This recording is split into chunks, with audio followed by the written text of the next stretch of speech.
खबर शामिल करते हैं जंग से। रिपोर्ट राना शहबाज अजीज़ के मुताबिक डिप्टी कमिश्नर जंग मोहम्मद उमैर का गवर्नमेंट गर्ल हाई स्कूल सदर का दौरा, इंतखाबी अमल का जायज़ा लिया। इस मौका पर इन्होंने गुफ्तगू करते हुए कहा कि ज़िला के 643 एलिमेंट्री और हाई स्कूलों में स्टूडेंट कौंसिल के इंतखाबात का इनेकाद किया जा रहा है।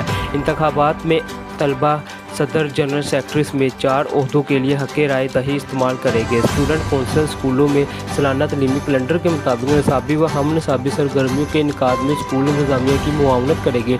इस मौका पर CEO एजुकेशन ने कहा कि तलबा और तलबात की सरगर्म शिरकत को मुस्तकिल बुनियादों पर बहाल रखने को यकीनी बनाना है। तलबा को वोट की ताकत से आगाही और इसका दुरुस्त इस्तेमाल सिखाना मतलूब है।